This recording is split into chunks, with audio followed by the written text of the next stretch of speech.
Hey guys, this is Alan with the Catch and the Hatch, and welcome to the second part of our two-part video talking about rapid fly selection. So in the last video, we went over all the flies that are on here, this bad boy. We talked about why we use this. I'll talk about a little bit more, as well as the flies that we used, the way that we set up our flies in a 2 or a 3 fly nymphing system, and in particular for winter. Though I mentioned in the last video, this works for all seasons and it works for dry fly fishing or nymphing. I even got some dry flies here on the bottom right here for us to use. So this is my rigs. These are 5 pre-rigged setups. These are going to go onto a tippet ring at the are attached to the end of a Euro nymphing rig, dry fly rig, or a traditional nymphing rig. All of those will work just fine. With that being said, let's talk about now the process more so about what I do once we get out there on the river. So in particular for winter, because this is when I'm filming this at the moment, this really, really works well. It works good year round, but really well now because I just tied on 15 flies. And some of them are like size 22 and 24. And you may have good young eyes and be able to do that, but it gets cold and it's hard to tie on small flies all the time and switch things out. So you can do as much work as you can ahead of time onto this little pre-rig or this spool here that you can use as well. These are also the 2 they come in. I like these. You can put 5 on in one instead of having to get a bunch of these. These are also more expensive, and I was being cheap when I bought these. So they work pretty well, though. The one downside with these that I will say is bending them will cause all the line to come in. You can see a little bit right there, hopefully. That's not so good. You want to keep this kind of flat and straight, which is not a big deal if like you got a fly box, right? Like, or you bring in an extra fly box or things like that. It can go right in. Their tacky boxes are a little small, unfortunately. They're a fish pond now, but they're a little bit small, but they'll keep it nice and flat and in its place. So if you have a spare box, that's kind of what I do. Is I kind of bring these. It's all pre-rigged and set up for you. Benefit of this is that each and every one of these, you just uncoil one of these at a time, and you can fish 3 flies. And then let's say those flies don't work at all. Then you go to the next set and the next set and the next set till you find what works. That's what I mean by rapid fly selection. Now, you can't just say, okay, I'm going to tie on 15 random flies and go out there and do this 15 random times. That's not going to work very well for you, or at least you just won't have any probably improved success. It's still just kind of guessing, right? We went through in our last video fly selection for winter. We went through the midges, Baetis, some stoneflies, probably not so much caddis and things like that. But you know, both all the stages that exist in them, and all the different details around it. So with your seasonal bug knowledge, that's going to help you figure out what to put on here and strategize through. Think about your depth. Think about a small rig versus a deeper rig.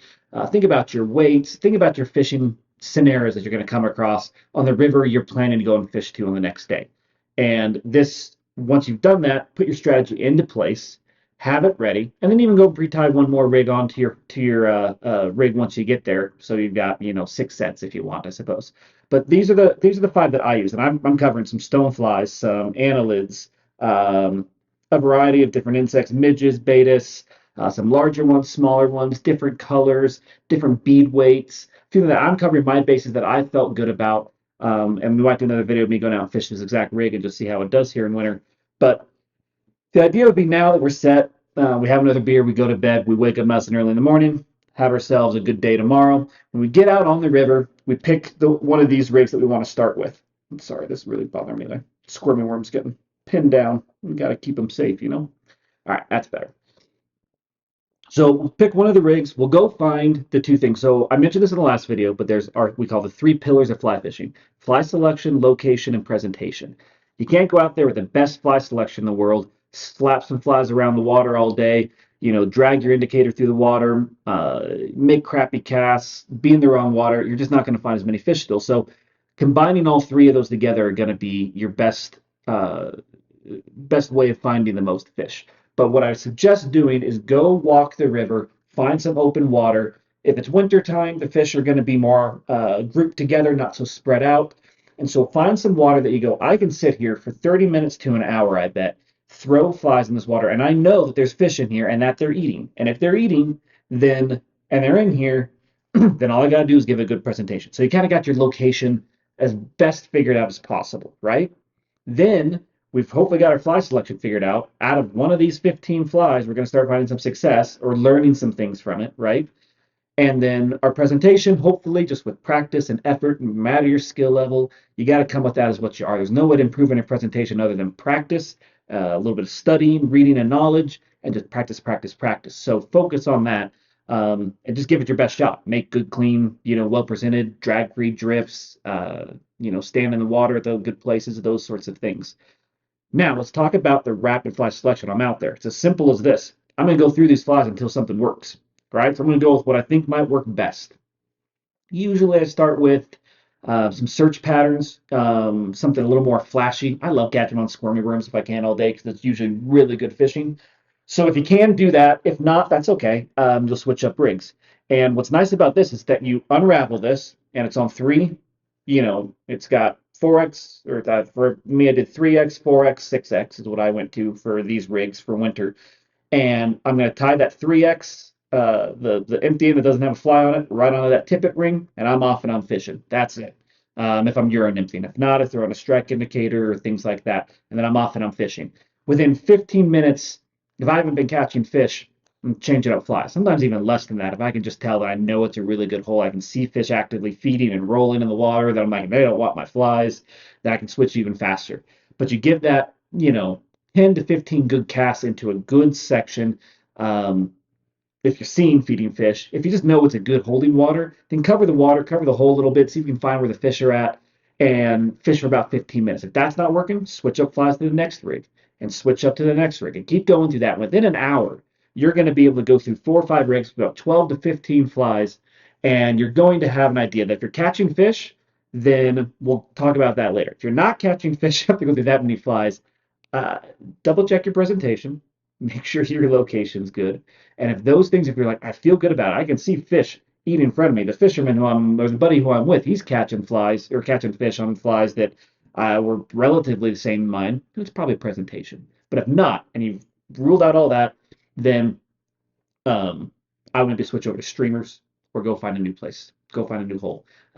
It's just whatever's working, it's not working in your place, and that's fine. Sometimes they're eating midges in one hole, and you can go up 3 holes or a quarter mile or up into a new section of the river, and they're feeding on betas or they're eating streamers. Fish don't all communicate on the same way across the river all day. Sometimes they have different minds of their own, doing different things based off of the microenvironments that happen from spot to spot. It's your job to be that adaptive angler and figure that out as you're going. So if you've thrown the whole book at them, literally the phone book at them, and they won't eat it, move on. Go try something else. But what typically will happen is you'll catch a few fish. So let's say the first rig, total skunk, doesn't do anything. The second rig, you hook into 3 fish maybe over those 15 minutes. You're, all right. Maybe for you, that's really good. Maybe for some people, it's not bad. I would say that's not bad, depending on, again, the river and what you might expect to catch in that particular river.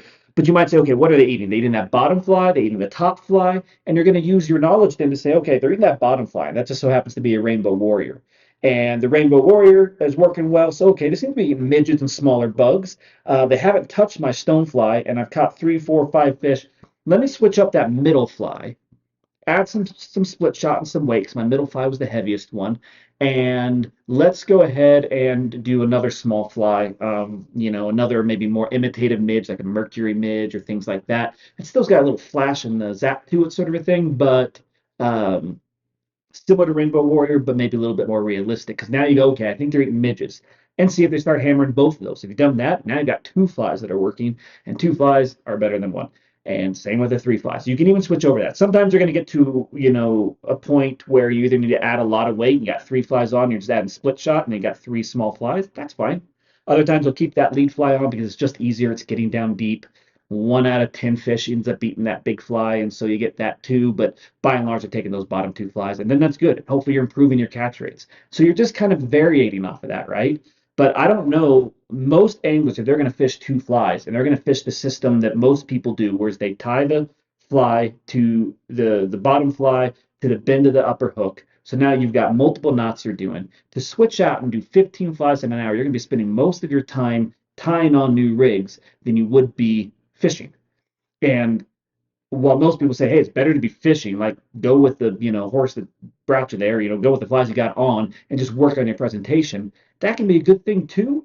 But this allows you to do both rapid fly selection and that, because no matter how good you are at catching fish with the right fly selection and the right knowledge and taking my entomology course and all those other things that you might try and do to really improve those skill sets, you don't know until you get there. All you can possibly do is get to the river, and then you can do some of the things that we talked about in the entomology course, of course, which are like using a bug seine, um, flipping over some rocks, looking around, being an observer. Those sorts of things can help give you further clues to maybe help you pick some of these rigs.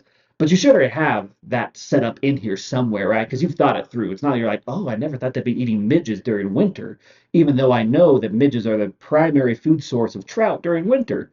Never thought of that. No, you're coming prepared. You already have that. That's why you brought midges in your fly box to begin with, right?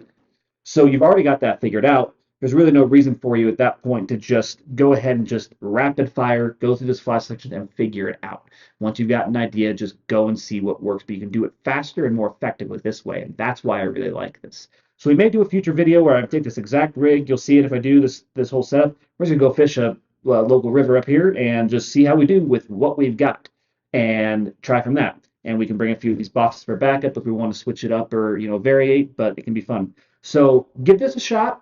I will post a link to all these products that I have that will allow you guys to do this. I don't sell all of them, but some of these things can come on Amazon or your local fly shops. Highly recommend going local over Amazon if you can, but that's totally up to you. I'm not going to go down that opinion road. So give these a shot, and hope you guys enjoyed this video. Please like and subscribe if you enjoyed this, and share it with your friends. That's the best thing you can do. Go send this to your other fly fishing buddy. It's probably the best way you can help us and help support this channel for us to make more content like this. We really want to start doing more of it, helping you guys out and doing the exact things that I'm doing and that my close friends are doing on the river that are helping us catch fish and having better, more adventurous times out there. And so thanks so much for watching, and we'll see you guys next time.